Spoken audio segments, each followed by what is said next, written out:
Vamos falar sobre um livro de suspense possível de um autor não tão possível assim. Vamos falar sobre A Mulher na Janela.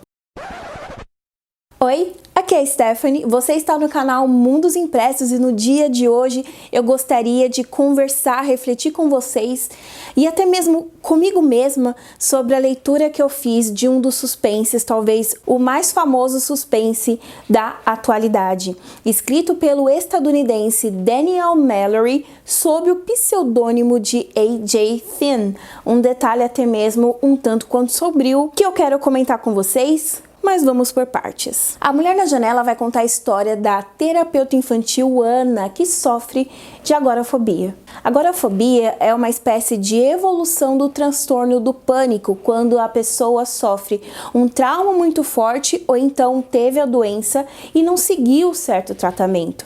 Isso faz com que a pessoa tenha medo de sair na rua ou até mesmo estar em ambientes que lhe passem alguma sensação de perigo. Claro que essa definição é bem simples da patologia, mas esse é o principal traço, a principal característica apresentada da nossa protagonista Ana, justamente porque ela sofreu um trauma tão grandioso que isso fez com que ela se trancasse em casa e praticamente todo e qualquer contato com o mundo externo que ela tem é feito através das janelas da casa que ela inclusive mora sozinha. A princípio a gente não sabe o que foi esse trauma, a gente só sabe que ela é casada e tem uma filha, mas que eles não moram com ela. Então a gente não sabe se é um término mal terminado, uma mudança de guarda ou até mesmo um não tratamento da patologia da agorafobia. Mas desde o começo a narrativa nos conduz a perceber que a Ana ela não é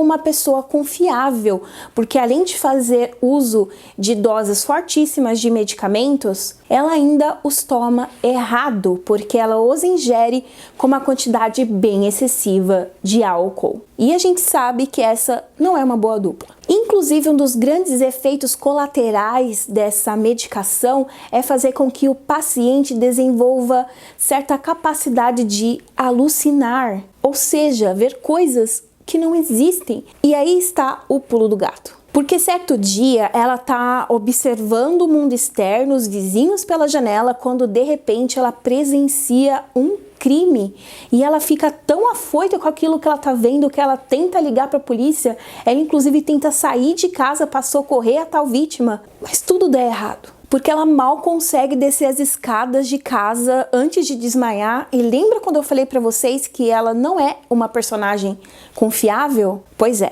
A partir de então a gente vai mergulhar numa narrativa que nos faz questionar se ela realmente viu o que ela diz que viu e o quanto ela tenta a todo custo provar que alguém definitivamente foi assassinado na casa da frente. Porque ninguém acredita nela, praticamente nem nós, leitores. E isso nos faz nos deparar com um suspense muito bem escrito, que não ultrapassa aquela linha tênue do entretenimento a troco de nada, que eu inclusive elogiaria horrores, se não fosse os últimos dias da minha vida e algumas observações. Leio pesquisando o país de origem do autor, porque é uma informação que eu quero começar a trazer para vocês, para incentivar vocês a fugir um pouco desse eixo Estados Unidos e Europa. E quando eu descobri que ele era estadunidense e tal, eu me deparei com um monte de notícias polêmicas sobre esse tal de A.J. Finn, que na verdade se chama Daniel Mallory. Porque até aí tava tudo bem, porque a gente tá cansado de ler livros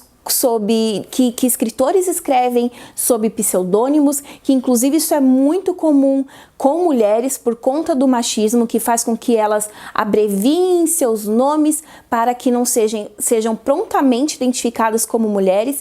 Tanto que eu admito para vocês que por um longo tempo eu pensei que A.J. Finn era uma mulher, porque eu estou muito habituada ao machismo no mercado editorial, mas foi aí que eu juntei Lé com Cré.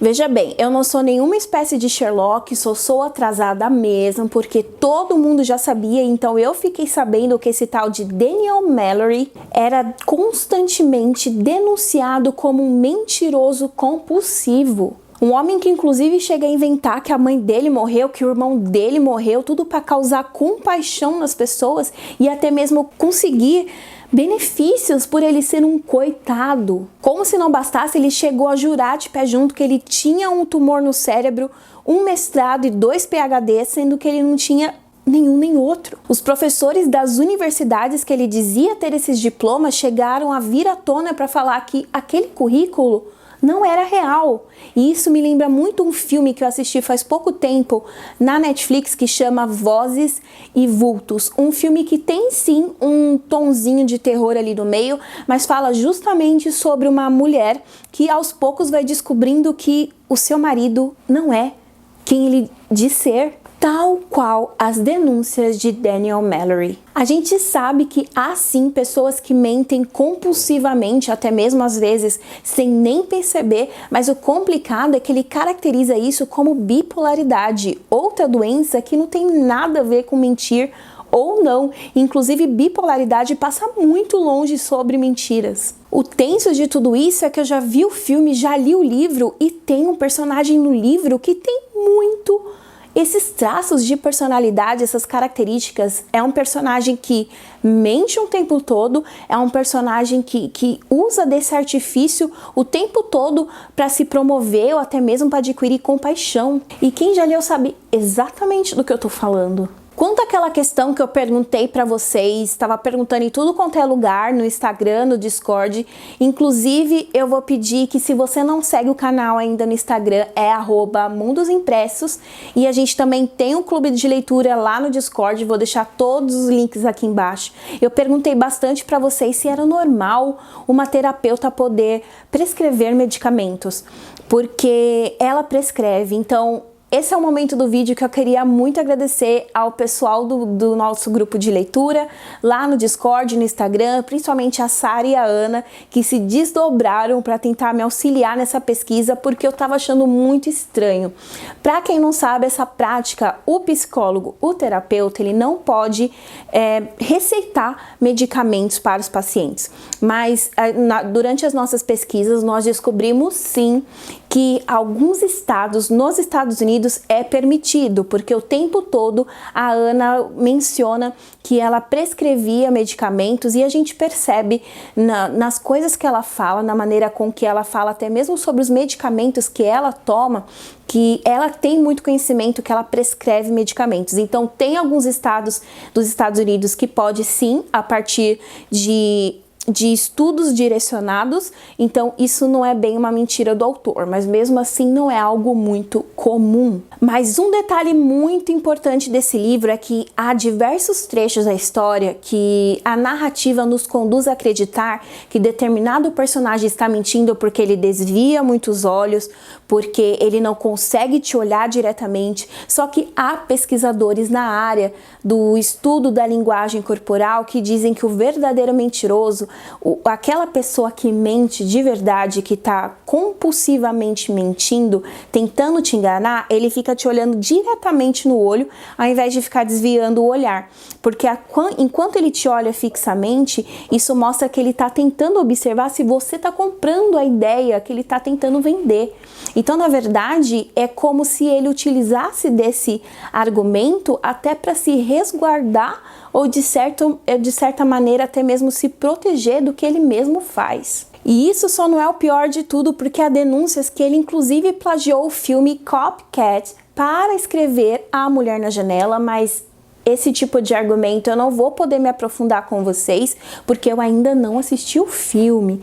Caso vocês tenham assistido, me conta aí nos comentários se é semelhante, pelo menos a sinopse ou não, que eu preciso saber. Há quem esteja assim do lado do autor, há quem sequer quer ouvir o nome dele. Tanto que quando ele foi publicar A Mulher na Janela, gente, pasmem, quando ele foi publicar A Mulher na Janela, ele já usou o pseudônimo A.J. Finn. E quando descobriu que esse era um pseudônimo para o Daniel Mallory, praticamente metade das editoras cancelaram, não quiseram mais participar da avaliação de quem publicaria o livro ou não, porque eles simplesmente não queriam estar perto de uma pessoa com esse tipo de reputação. O fato é que eu não consigo deixar de pensar que o fato de ele ser homem, branco, o colocou numa posição de tanto privilégio que ele já ganhou tanto com esse livro o suficiente para não precisar mais escrever na vida dele mais uma linha sequer. Será que se fosse um homem preto, uma mulher até,